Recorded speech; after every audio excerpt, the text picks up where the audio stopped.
Ready? Okay, just start the stream. Still jamming out there. Good evening and welcome to the regular meeting of the Council of the City of Long Beach held Tuesday, August 2nd, 2022 at 7 p.m. We'll have a roll call. Councilmember Postoli. Here. Councilmember Lester. Here. Councilmember Bendo. Present. Vice President Treston. Here. President McGinnis. Present. Let the record indicate the presence of City Manager Donna Gaden and Corporation Counsel Richard Berrios. We'll now have a salute to the flag. Dave, will you please lead us in the pledge? Absolutely. Hand on the heart. I pledge allegiance to the flag of the United States of America and to the republic for which it stands, one nation, under God, indivisible, with liberty and justice for all.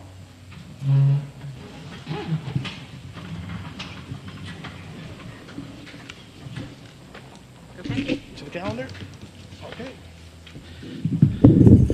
Our first and only item this evening has been added by unanimous consent. It is a resolution authorizing publication for hearing of an ordinance to amend the Code of Ordinances of the City of Long Beach regarding building code and Appendix A of the zoning code.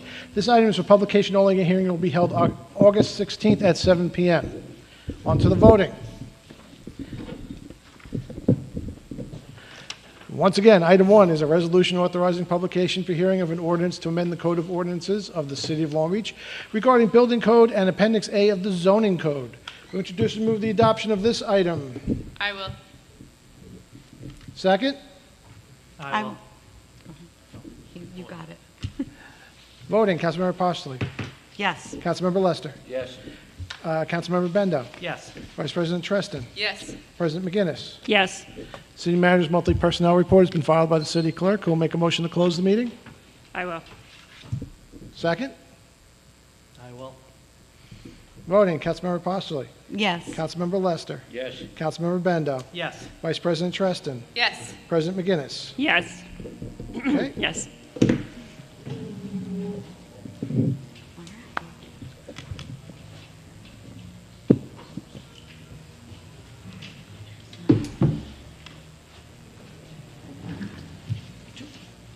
you. Jill Pickus.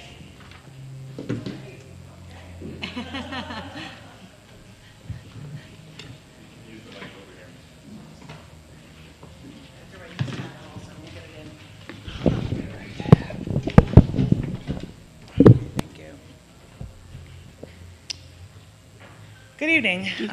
Sorry, I had to write this because I have to get it all out. My name is Jill Pickus, and I have been a resident of Long Beach for 25 years, 20 of which I've been a homeowner. In recent months, the city has been known for some of these gotcha scams. After many years of people securing their bikes to street signs, all of a sudden bikes were getting confiscated with no communication via mail or phone blasts to the community and no warning. I still don't know what the law is, but now I take a photo of my bike every time I park it in case it gets taken. Then I fell victim to the Laurelton Beach Lot towing scam. Last week I had an epidural and the doctor told me no physical activity at all, don't even ride your bike. So I drove to Volleyball League to go support my team, and when I approached the Laurelton lot, I saw that people were parked there, so I knew that it was safe to park in the lot. What I didn't know is that there's a small sign in a not so visual place that says you cannot park after 9. Which is ridiculous, being that leagues are just ending at about that time. If you go take a look, there are 2 enter signs. One has the small warning sign under it, but you don't see it as you're entering the lot because it's to the right of the passenger side. The other enter sign that you actually see as you're driving into the lot does not have a warning sign.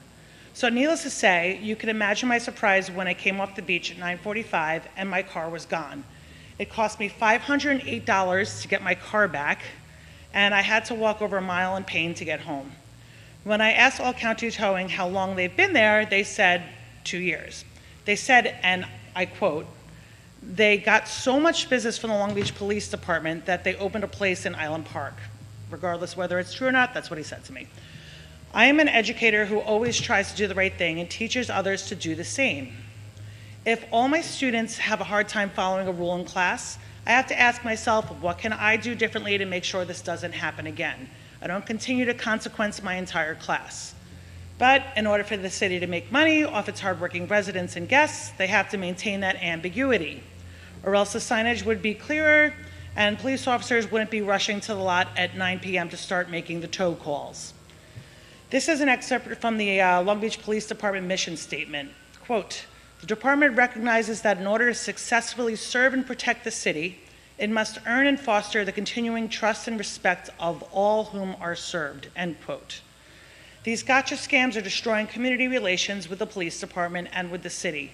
When the police officer looked at my plates, they saw a resident with 0 outstanding tickets, but rather than just give me a ticket and a warning, my car was towed. Why not focus on the countless people running through stop signs or people who are driving distracted and not paying attention to pedestrians and people on bikes? If you want to build community relations, then please help stop the I gotcha scams. Thank you for your time, and I hope to see improvements in policing policies, communication, and community relations. Thank you. Thank you. Jill, that was very well presented. Very well. Oh, thank you. Thank you. James Hodge.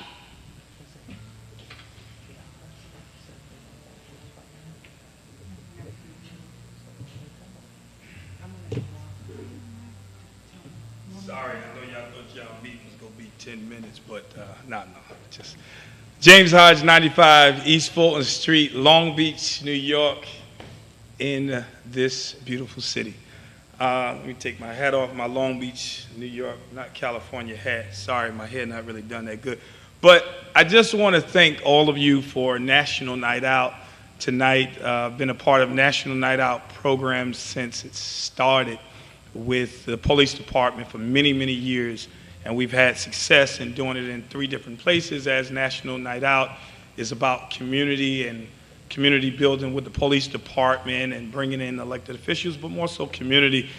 And so maybe one year we would think about doing it that way. Also, again, going back into the communities in the West End and the East End. This is great to bring everybody here, but again, there's something about sometimes doing it right in the community that we used to do, and we used to get a large response. This is great too. I'd like to thank the police officers for what they do, and thank Commissioner Walsh for continuously trying to build community relations. As Jill was saying about community relations, I think that Jill should, this is just me talking to you, Jill, that you should CC all the city council, send them the pictures of the sign, and they should try to rectify that and do that. As a teacher, thank you for your service. To have to pay $500 to go get a car towed from signs being too small, maybe they could do better. Maybe they can say, make the signs bigger, make them, more visible so people can know that they may get towed or whatever it is. But that is a great point. It's building a bad reputation between residents and the police department for some of these new things, or just things that's happening more. It's probably not new and probably always been on the books, but they're happening a lot more. And Commissioner Walsh is enforcing a lot of rules that's already been on the books, but maybe it can just be more visible or notifications, because to hear that, it's not right. So maybe the city council, city manager, Commissioner Walsh, I don't know, work it out with the residents. Also, last point is the comprehensive plan. I know that they had meetings. I'm asking again, and I will plead and request on behalf of all residents from Nevada to Maple, from the Bay to the Ocean, can you do a comprehensive plan meeting at the Martin Luther King Center to get the largest property that's owned by the city that will be affected, that will be turned into something, right? If they could have a meeting in North Park, if the city and the consultants can have a meeting in North Park to hear the North Park residents, not just a few, because out of 35,000, I think we probably got 1,700 or 1,300 responses, but I think those that will be affected the most in the whole city of Long Beach should be at the table, so they're not on the menu. Thank you very much. Thank you, Donna. You, James. I'm going to thank you again at the next meeting for the air conditioners and the city council for the graduation. I appreciate you. Thank you very much. Thank you, James. That was great timing. That was really good I just want to timing. comment on the parking. The lot is not owned by the city. The lot has closed at 9 o'clock. This is the 2nd year. I will talk to them about the signage. The agreement with the owners of the lot is that any car that's there after 9 o'clock, and they usually give you to about 9:30, will be towed. because we told the owners that those lots would be cleared. That is the only way that the city will be allowed to use that lot. And that lot, last year was the first time that they actually let us use the lot because of the volleyball players. So I will ask them about the signage, to increase the signage, but the reason the car was towed because it was there really past 9:30, and that the lot doesn't belong to us, and the owner wants the lot cleared out. But I will talk to them about the signage. Yeah. Yeah, so I'll ask them to increase the size of the sign. But for the last 2 years, and it's not just that lot, it's also the lot where on Edwards, Riverside. Edwards, that lot too, even though it has a fence around it, it has to also be cleared out by 9 o'clock. And there were I like, just wanted to add, in regard to the bikes, I know that they are working internally at the city to, in the next newsletter, put out information about the bike rack mapping that recently was done. So there will be a communication going to everyone's house. Great. I do have one question on that. Jill, you said you paid $500. $508.